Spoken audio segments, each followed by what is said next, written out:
হাদিসে প্রিয় নবী সাল্লাল্লাহু আলাইহি ওয়াসাল্লাম ছেলেদের হারাম কাজ সম্পর্কে বিস্তারিত বর্ণনা করেছেন এবং এই ছোট ছোট হারাম কাজের জন্য হাসরের ময়দানে তাদের ভয়ঙ্কর শাস্তির মুখোমুখি হতে হবে।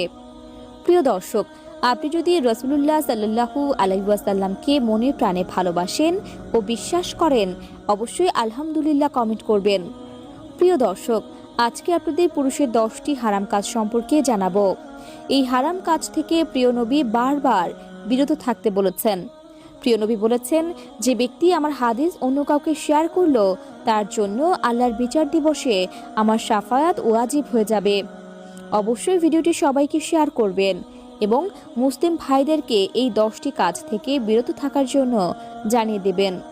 তো চলুন বেশি কথা না বলে শুরু করি আজকের ভিডিও। অবশ্যই ভিডিওটি সম্পূর্ণ দেখবেন এবং এই 10টি হারাম কাজ সম্পর্কে জেনে যাবেন। 1 নম্বরে রয়েছে হাতে পায়ে মেহেদি লাগানো। প্রিয় দর্শক, পুরুষদের জন্য হাতে পায়ে মেহেদি লাগানো নিষিদ্ধ। প্রিয় নবী সাল্লাল্লাহু আলাইহি ওয়াসাল্লাম বলেছেন, নারী পুরুষের হাত বিবেচনা করা হয় হাতের মেহেদি দিয়ে। নারীদের হাত সবসময় মেহেদিতে রাঙানোই উত্তম। 2 নম্বরে রয়েছে নিরেট বা এককালের লাল ও হলুদ রঙের পোশাক পরিধান করা। অবশ্যই পোশাকের ক্ষেত্রে এই বিষয়ে সতর্ক থাকবেন। 3 নম্বরে রয়েছে ফ্যাশনের জন্য নাক কান ফোরানো। আজকাল অনেক ছেলেদেরকে দেখা যায় নাক কান ফোরানোর মাধ্যমে নিজেকে স্মার্ট দাবি করে, যা ইসলামে একদম নিষিদ্ধ ও পুরুষদের জন্য হারাম কাজ। অবশ্যই এই বিষয়ে সতর্ক থাকবেন। 4 নম্বরে রয়েছে প্রাপ্তবয়স্কদের হাফ প্যান্ট পরা। হাফ প্যান্ট বলতে হাঁটুর উপরের কাপড়কে বোঝানো হয়েছে।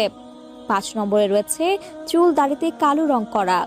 প্রিয় দর্শক, আজকাল অনেক পুরুষদেরকে দেখা যায় চুলে দাড়িতে কালার করতে, যা ইসলামে একদম নিষিদ্ধ ও হারাম কাজ। বয়সের সাথে সাথে চুল দাড়ি সাদা হয়ে যাবে, এটাই প্রকৃতির নিয়ম। কিন্তু প্রকৃতির এই নিয়মকে তুচ্ছ করে নিজেকে অন্য রূপে বানানো ইসলামে জায়েজ নয়। অবশ্যই এই বিষয়ে সতর্ক থাকবেন।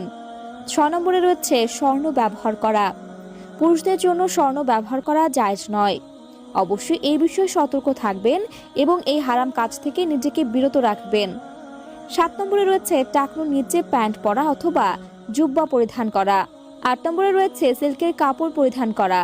প্রিয় দর্শক, আরও একবার বলেছিলাম, পোশাকের ক্ষেত্রে অবশ্যই একটু সতর্ক থাকবেন। পুরুষদের জন্য যে সকল পোশাক হারাম তা কখনোই পরিধান করবেন না। 9 নম্বরে রয়েছে নারীদের মতো মাথার চুল লম্বা রাখা। 10 নম্বরে রয়েছে নারীদের মতো পোশাক পরিধান করা ও তাদের অনুকরণ করা। আজকাল ফেসবুক ও অন্যান্য সোশ্যাল মিডিয়ায় ঢুকলে দেখা যায় ভাইরাল হওয়ার জন্য ছেলেরা মেয়ে সেজে অভিনয় করে, মেয়েদের মতো চলাফেরা করে,